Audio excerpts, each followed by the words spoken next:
Film की शुरुआत में हम देखते हैं कि एक महिला के घर एक प्यारे बच्चे का जन्म होता है। लोग उस समय एक राजा की पूजा करते थे जिसे वे अपना देवता भी मानते थे, और उस बच्चे का नाम भी ज्यूस से जुड़ा हुआ दिखाया गया है।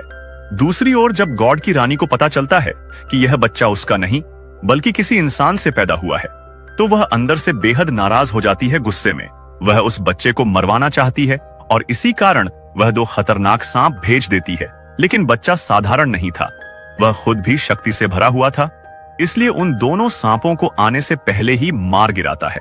अब समय बीतता है और वही बच्चा बड़ा होकर ताकतवर युवक बन चुका है। वहां उसे कई कठिन काम सौंपे जाते हैं। वह निडर होकर एक एक कर उनका सामना करता है और हर टास्क को पूरा करता है। पहले वह एक अजीब से प्राणी से भिड़ता है और उसे परास्त कर देता है। इसके बाद कई और चुनौतियों में जीत हासिल करता है। लेकिन एक दिन उसके सामने एक बेहद ताकतवर शेर आ जाता है जिस पर कोई हथियार असर नहीं कर रहा था। इसके बावजूद वह अपनी बहादुरी से शेर को भी मार गिराता है। इसके बाद एक सीन में हम देखते हैं कि कुछ लोगों ने एक लड़की को बुरी तरह से बांध रखा था। यह देख वह वहां पहुंचता है और उन सबको खत्म कर देता है तथा उस लड़की को बचा लेता है। इसके बाद वह आराम कर रहा होता है कि तभी दूसरे राज्य की राजकुमारी उससे मिलने आती है। वह कहती है कि हमें तुम्हारी मदद चाहिए क्योंकि हमारे अपने ही खास लोगों ने धोखा दिया है और चारों ओर लड़ाई भड़क उठी है जिसकी वजह से लोग मर रहे हैं। वहीं बैठा एक आदमी कहता है कि हमारे पास वक्त नहीं है, लेकिन अगर हमें अधिक धन मिलेगा तो हम मदद जरूर करेंगे। बात सिर्फ लड़ाई की नहीं थी बल्कि हथियार बनाने के लिए पैसे भी चाहिए थे। तब राजकुमारी कहती है कि मेरे पिता बहुत अमीर हैं और तुम्हें ढेर सारा सोना देंगे। इसके बाद वह उसे अपने राज्य ले जाती है। वहां एक विशाल प्रतिमा दिखाई जाती है जिसे बनाने में 5 साल लगे थे। अब वहां कोई भी यह मानने को तैयार नहीं था कि वह युवक वास्तव में राजा का बेटा है, लेकिन राजकुमारी के लिए वह हीरो से कम नहीं था। राजा खुद उससे मिलता है और बताता है कि उनके खास लोगों ने गद्दारी की थी जिसकी वजह से पूरा राज्य युद्ध में फंस गया है। अब हमें तुम्हारी मदद चाहिए ताकि सब कुछ फिर से सही हो सके। राजा यह भी बताता है कि दुश्मन कोई साधारण इंसान नहीं बल्कि एक जादूगर है और उसे केवल देवता का वंशज ही हरा सकता है। फिर वह यह भी बताता है कि उसकी सेना में आधा इंसान और आधा घोड़े जैसे जीव शामिल थे।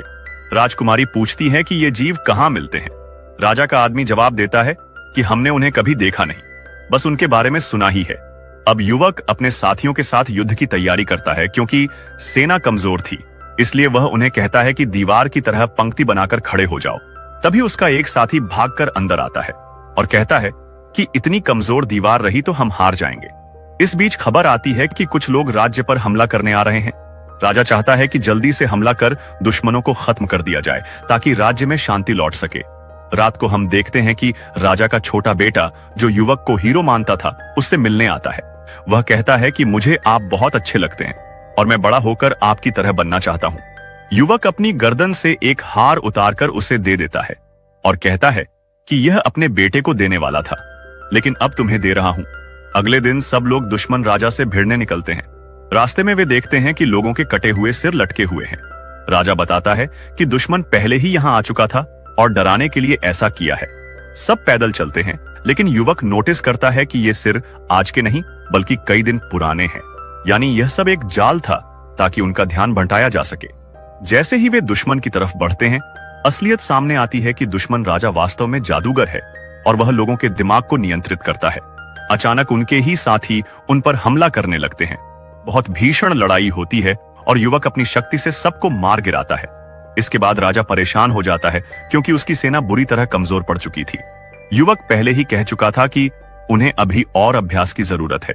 अब राजा उसकी बात मान लेता है, लेकिन युवक गहरे दुख में डूबा था क्योंकि उसने सपना देखा था कि उसकी फैमिली मारी जा चुकी है।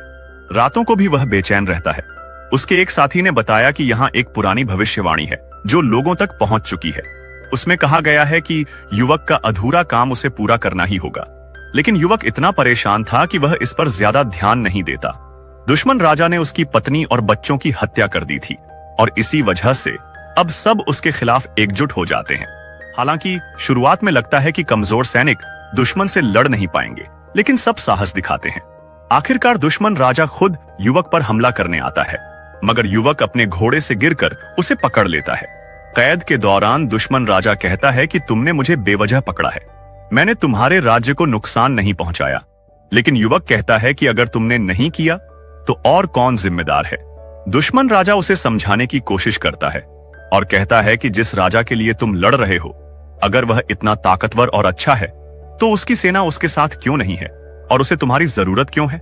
इसके बाद सीन आता है जहां राजा के सिर पर ताज रखा जाता है और वहीं दुश्मन राजा कैद में जंजीरों से बंधा होता है। सब उसकी हालत पर हंसते हैं, लेकिन राजकुमारी जब यह देखती है तो उसे बिल्कुल अच्छा नहीं। हेरक्युलिस जब दुश्मन राजा को देखता है तो उसकी आंखों में अजीब सा रहम आ जाता है। ये देखकर उसका साथी उससे सवाल करता है, ऐसा क्यों है जिस पर सब नफरत करते हैं, उस पर तुम्हें दया क्यों आ रही है? सच जानता हो तो बताओ। इस पर वह औरत सच्चाई उजागर करती है। वह बताती है कि जिस राजा को सब दुश्मन मान रहे हैं, असल में वह कभी उसके अपने शहर का राजा था, लेकिन उसके पिता ने छल से उसका राज छीन लिया और यही असली जंग की वजह बनी। जो शख्स आज कैद में है वही कभी उसका सबसे खास आदमी था। असली दुश्मन वो नहीं बल्कि उसका अपना पिता है, मगर अपने पिता के खिलाफ आवाज न उठाने की मजबूरी उसके बेटे की वजह से है, क्योंकि उसका छोटा बच्चा इस वक्त उसके बाप के कब्जे में है। वह हेरक्युलिस से विनती करती है कि उसके बेटे को यहां से दूर ले जाकर अपनी तरह बहादुर बनाए। तभी राजा का खास सिपाही आकर हेरक्युलिस को बुलाता है। राजा उससे मिलने की इच्छा जाहिर करता है। राजा के सामने पहुंचने पर वह कहता है, मुझे तुम पर गर्व है। तुमने इंसानों को जंग के तौर तरीके सिखाए और आज देखो मैं राजा हूं। अब ये लोग दूसरों को भी लड़ाई सिखाएंगे और हम पूरी दुनिया पर कब्जा कर लेंगे। यह सब तुम्हारी वजह से हुआ है, तो बताओ क्या तुम मेरे खास आदमी बनोगे? राजा सोने की थैली देते हुए कहता है, ये ले लो और अब चले जाओ। मैं अब राजा बन चुका हूं, तुम्हारी जरूरत नहीं। हेरक्युलिस सोना लेकर महल से बाहर निकलता है, मगर गांव के लोगों के उदास चेहरे देखकर उसका मन बदल जाता है। वे लोग नहीं चाहते थे कि हेरक्युलिस उन्हें छोड़कर जाए, क्योंकि उसने उन्हें जीने का तरीका सिखाया था। यह देखकर हेरक्युलिस सोने की थैली फेंक देता है और कहता है, मैं यहीं रहूंगा, इन लोगों को मेरी जरूरत है। उसके साथी भी सोना फेंक देते हैं और वहीं रुक जाते हैं, सिवाय एक व्यक्ति के जो है। राजा के आदमी हेरक्युलिस और उसके साथियों को पकड़ लेते हैं। तभी एक खुलासा होता है, राजा की बेटी ने ही अपने बेटे को बचाने की गुजारिश की थी। यह सुनकर राजा क्रोधित होकर अपनी बेटी से बच्चा छीन लेता है। हेरक्युलिस पर हमला होता है और वह बेहोश हो जाता है। होश आने पर खुद को भारी जंजीरों में जकड़ा हुआ पाता है। इसी वक्त सामने आता है ओसमाल का राजा, वही जगह जहां हेरक्युलिस बड़ा हुआ था। यह देखकर हेरक्युलिस टूट जाता है, क्योंकि उसने हमेशा ओसमाल के राजा का साथ दिया था, मगर अब वही शख्स दुश्मन के साथ मिल गया था। दोनों ने मिलकर दुनिया पर कब्जा करने का समझौता किया था। ओसमाल के राजा के साथ उसके 3 पालतू भेड़िए भी थे, जिन्हें हेरक्युलिस बचपन से पहचानता था। उसे याद आता है कि जब उसकी पत्नी और बच्चों की मौत हुई थी, तब भी ऐसी ही आवाजें उसने सुनी थीं, यानी उनके कत्ल के पीछे भी यही लोग थे। हेरक्युलिस गुस्से में उनसे पूछता है, क्यों, आखिर क्यों किया तुमने? ये सब ओसमाल का राजा बताता है, लोग सिर्फ तुम्हारा नाम लेते थे। हम मजबूर थे, हमारे पास और कोई रास्ता नहीं था। तुम्हें मार भी नहीं सकते थे, इसलिए इल्जाम भी तुम्हारे सिर मढ़ दिया। यह सुनकर हेरक्युलिस का गुस्सा और भड़क जाता है, मगर जंजीरों के कारण कुछ नहीं कर पाता। उधर बुरा राजा अपनी ही बेटी को मारने की तैयारी करता है। यह देखकर हेरक्युलिस का साथी उसे हिम्मत देता है, अगर तुमने हार मानी तो हम सब खत्म हो जाएंगे। यह सुनते ही हेरक्युलिस पूरी ताकत लगाकर जंजीरें तोड़ देता है और खुद को आजाद कर लेता है। वह दौड़कर अपनी साथी को बचाता है और भेड़ियों को भी मार गिराता है। साथ ही उस कैद राजा को भी आजादी दिलाता है, जिसे सब दुश्मन समझते थे। अब दोनों बुरे राजा भाग निकलते हैं, मगर हेरक्युलिस पीछा करता है।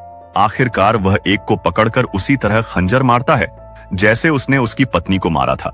इसके बाद हेरक्युलिस अपने साथियों के साथ महल पहुंचता है। वहां राजा अपने बेटे की गर्दन पर खंजर टिकाए खड़ा था।